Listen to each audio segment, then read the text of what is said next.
Okay folks, so welcome back to another video. We're in the MK8 GOLF R today as usual. I'm glad you folks enjoyed that stage 2 driving video. It was definitely quite noisy, and I am heading back next week to MRC to get a few things looked at and also fit that exhaust that I mentioned. But today we're going to be installing about 3 or 4 different parts I've had accumulating in the last couple of weeks to sort of remedy some of the flaws on the car, let's say. And to top things off, towards the end we also are going to be fitting an EVENTURI intake, which is our last piece of the puzzle to make this full scale stage 2 and all the bolt-ons. But yeah, let's make a start, head out to the back of the car and show you what I'm going to begin with. Okay, so I switched over to the mic so it should sound a bit clearer. Now MK8 R, this is a non-performance pack, so it doesn't have the wing. If you're in the US, that probably doesn't mean anything to you because all of you get the wing.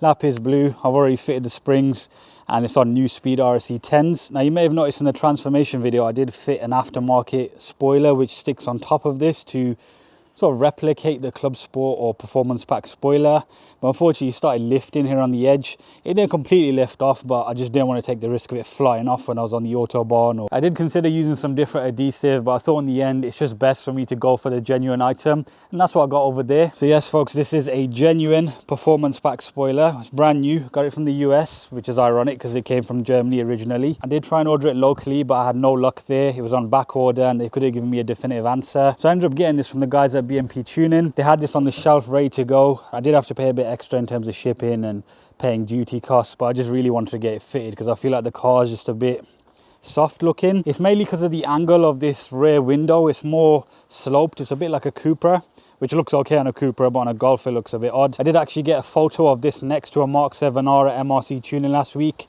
and you can see that's a bit more upright compared to this, so the wing should bring it back a bit further. Now some of you may have realized by now that this is actually a full black spoiler, and when it comes on the car from the factory, the inner bit is painted in body color. So for example, this bit here would all be in lapis blue if this car was a performance pack. You can get the different paint codes. For example, there is a blue one you can get directly from the factory, but I couldn't quite get a definitive answer of whether those were on back order, they had to be ordered in, and this black one was on the shelf ready to go.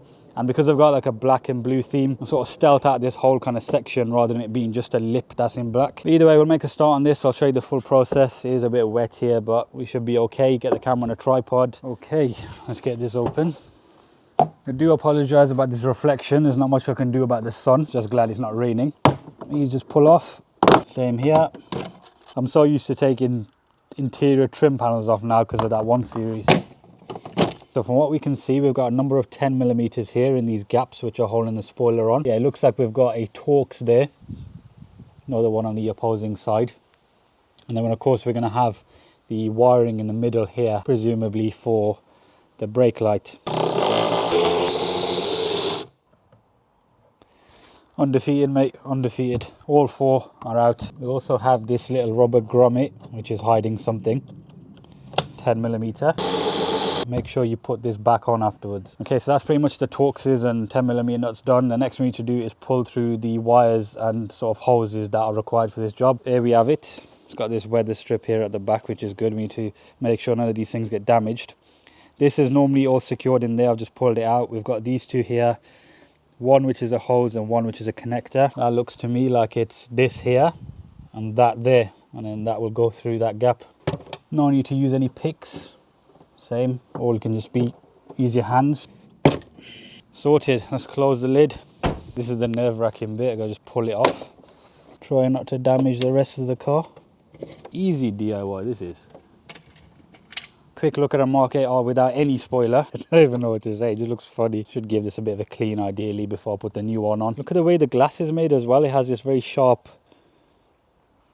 strange that is. Plonk this one on the top. Try not to damage it because it was very expensive and I don't fancy buying another one.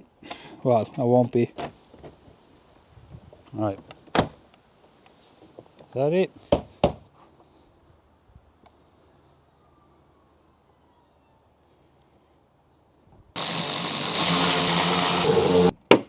It's like Lego. Done. Okay folks, so there we go. Performance pack or Club Sport spoiler now completely fitted back up. A bit of a look there of how the black spoiler goes with the rest of the car. Obviously we've got the panoramic roof, so got a bunch of black up here anyway. In terms of a few tips with this thing, make sure you do put the little rubber grommets back in, both on the inside. But the only kind of thing I noticed when putting it back on was I prefer to clip it in first rather than letting it hang there and feeding the wires through. So if you look there, that's how close it is when it's all fitted back together. You can imagine if it's not tight and you open the boot to tighten it all up, it's gonna scrape. And you don't want to do that after paying well over £1,000 for something like that. Yes, unfortunately, that's how much it costs. Now that that's done, pretty much the rest of the mods in today's video will be all under the bonnet. Yeah, you know what's coming first. So as we know, the magnificent Mark 8 Golf has one of these. This used to be something that you only got on the Seat, and the Volkswagen and Audi never did. But now it's pretty much only the 8Y S3 that comes, or 8Y A3, that comes with a gas strap. There's so many different things I've heard about the reasoning for going back to this. Some were saying it's crash protection, others were saying it's for budget reasons. The ironic thing is Volkswagen left the mounting points on the chassis, so that's exactly there.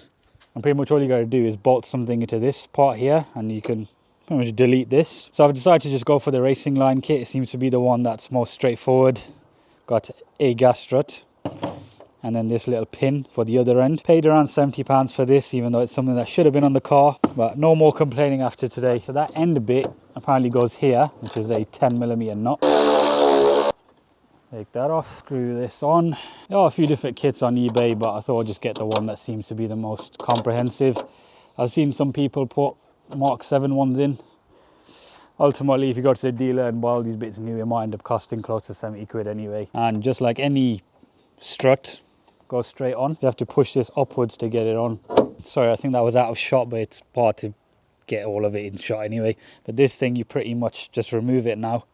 And there you go, hooked onto there perfectly fine. Now before I forget, we do need to adjust this coolant line here. I've seen some tutorials miss this out, but I have seen some reviews on these struts, and apparently when it's closed, this rubs on here ever so slightly. What you need to do is loosen this clamp and twist it slightly that way. That should do the trick. I'll keep an eye on it. Let's first close it properly. It's got 2 latches on these. Moment of truth.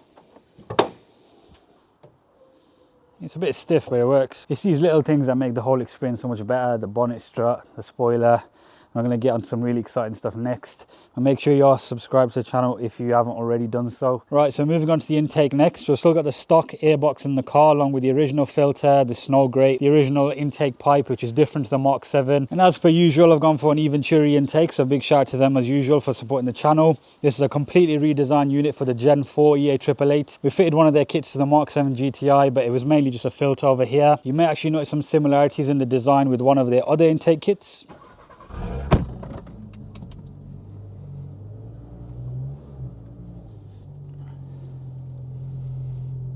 So yes, indeed, it is very similar to the RS3 intake, the stage 3 one, which I've got on this car. The main difference being with that engine bay, you've got the battery to deal with, and this is pretty much the largest filter housing they could fit in this gap.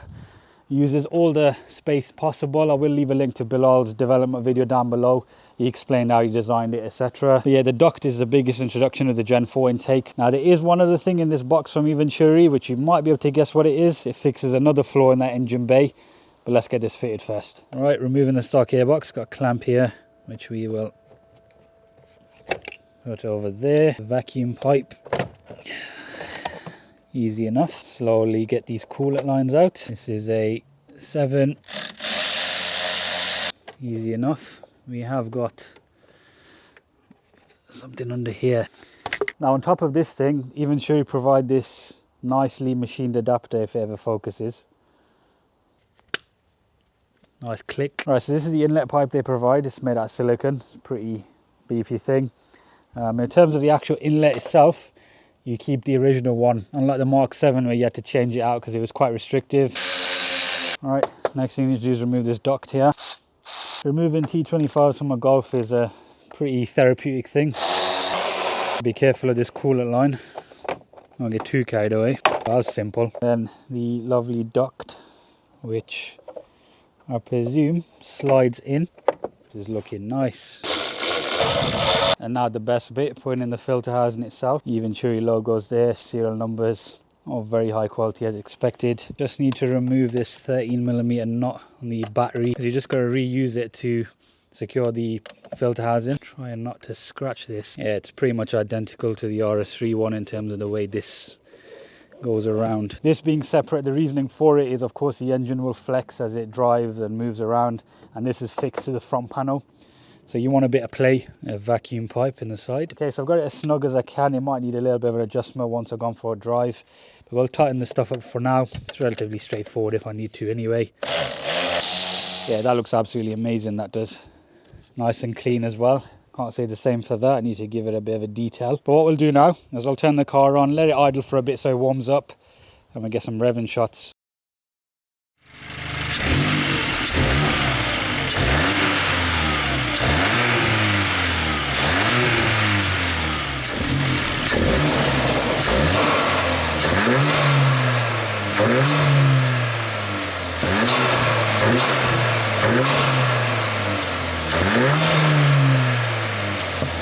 I think it's safe to say that sounds pretty good. It's got that typical EVENTURI sound that I'm pretty familiar with.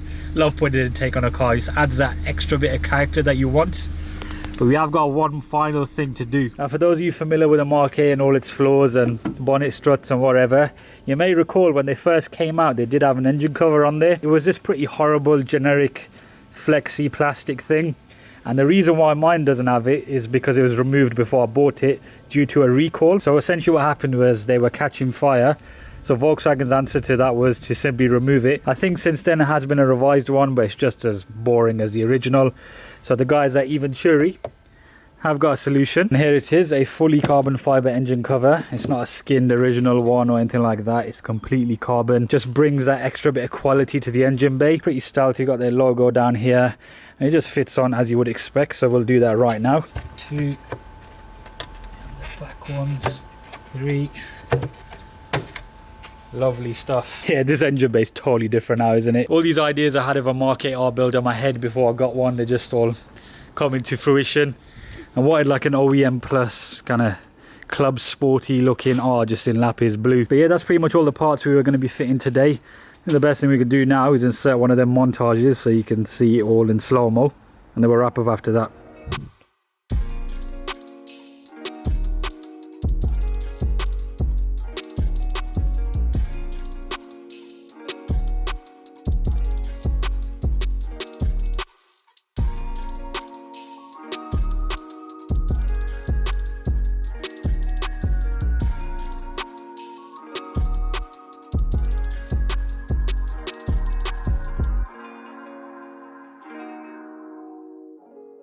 Okay folks, so we are done. If you did enjoy today's video, make sure you do drop a like on it. It definitely does help a lot. And also consider subscribing if you are new here and you want to continue following this build and whatever else I've got going on. I'll have all the links to the products used today in the description down below. Make sure you check them out. Drop me a follow on Instagram to see what's happening in the meantime. And I'll see you in a few days' time for the next video.